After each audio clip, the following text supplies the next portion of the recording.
Welcome back to the program. We always love having you on. We are so back. We are so back, bud. You look great. Last time you were here, you performed a song from Sunday Best. Yes. And thank you for doing that. It was amazing. But then backstage, you told me you discovered something about your pants. Oh, yeah. Tell me the That story. was a bizarre thing. So, finished the performance, came back to my dressing room, and I felt something in my pocket, and I pulled out whatever was in there, and it was a plane ticket that belonged to Glenn Powell. He was a good buddy of mine, and basically the backstory is that, brands from time to time will lend you clothes to wear to an event so you look cool, right? And I guess Glenn had worn these pants prior to me getting the pants. Wow. And the note was still in there. And the note was in there. Yeah. And then you posted it online and you said you call it the Brotherhood of the Traveling Pants. Yeah, of course. And I think that's a good idea. Yeah. Oh, that movie with he and I would get made. Yeah, that would be a great movie. Should be in the movie. I'll be the third friend. Yeah, you should leave him a note. You think that Glenn Powell will end up wearing these pants? These pants? Well, he might. Could you have a pen? I can write something down for him. Yeah, let's write something down. Let's write something down for him. I don't even have paper. I'll just, yeah, there Here. you go. Perfect. Tissue? Perfect. Okay. Dear Glenn, please, just a friendly reminder to talk to the producers about including your good friend Nick Jonas in the sequel to Top Gun. Thank you.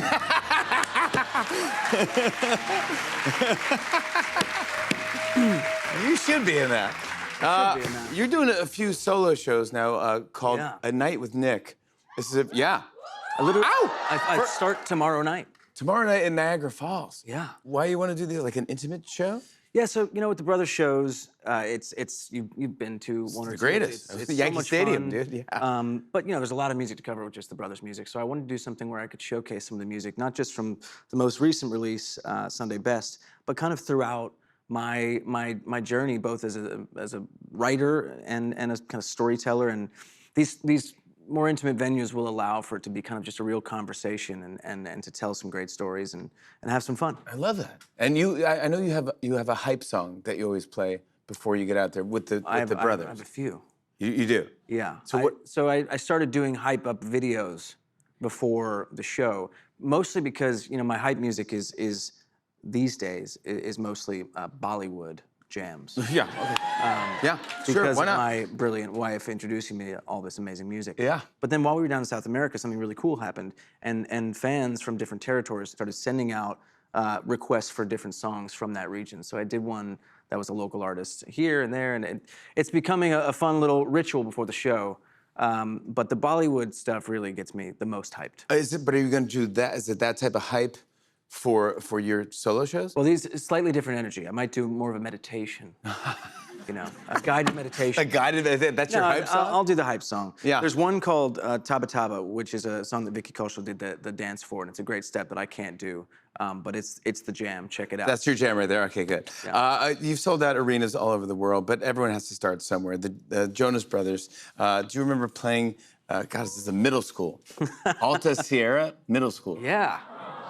Yeah. So before we, had any success of any kind, our label at the time had this brilliant idea to send us on an anti-drug school tour in middle schools. So we would roll in at like 7 a.m., set up our gear, and play, a very loud sort of punk, emo, pop rock set. Yeah. And these students did not want to hear it. No.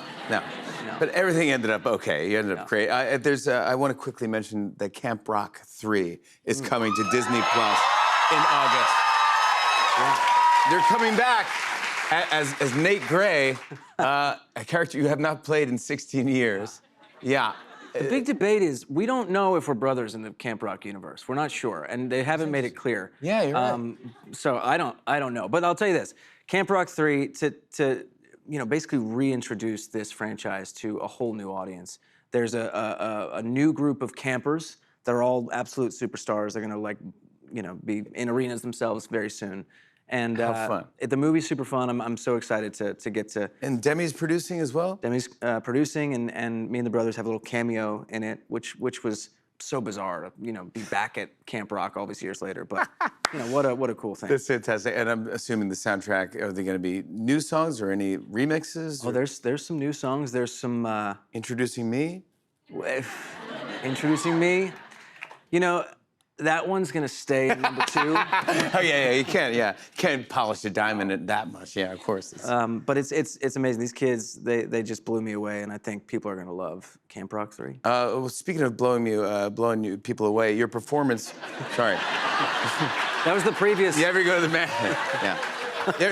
You ever been in a manhole in Brooklyn? Oh my God. Hey, Jimmy, how you gonna get out of this one? Speaking of blowing people away, you blew me away in this movie, Power Ballad. You were unbelievable in this movie. You and Paul Rudd. We had Paul Rudd on the show last night. It's getting amazing buzz, amazing reviews. You're fantastic. We know that you can sing. Did you know Paul Rudd could sing? Well, I mean, obviously, Paul Rudd is Paul Rudd. Yes. He's such a brilliant Whatever he actor, does. and everything he does, he's just so excellent and funny. And so when they said, you know, he's going to be playing Rick Power in the movie, I was sure that, you know, he can sing and that he would bring his A game. That first night we were on set, he started playing the guitar and singing, and it literally blew me away. Yeah, there you go. It Yeah. was really incredible. I didn't mean to continue the joke. I just said the word and then blew you away. Yeah, absolutely. Anyway, it was really excellent.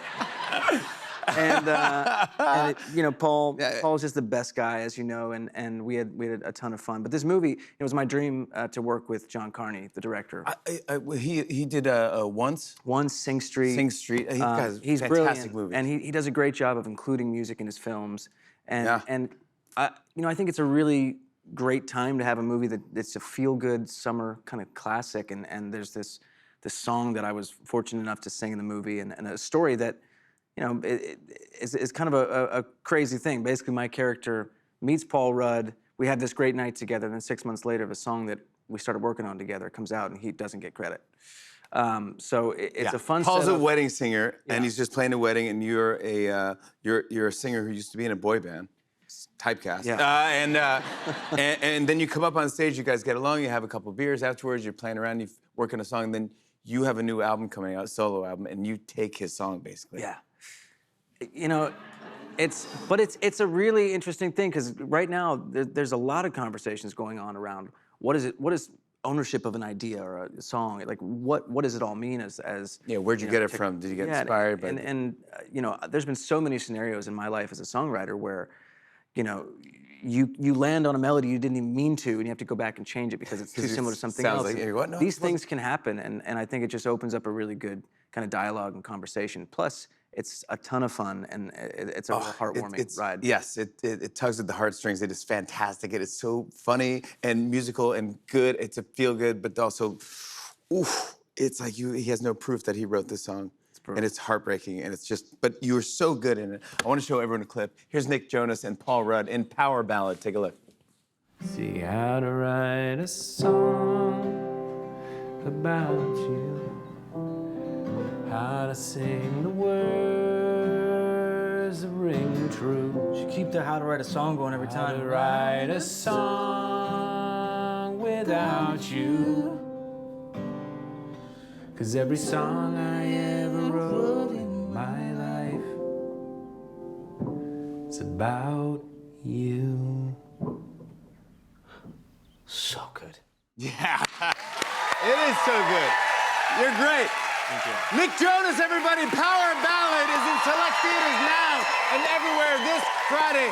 Nick and I are doing something fun after the break. Stick around. Come on back.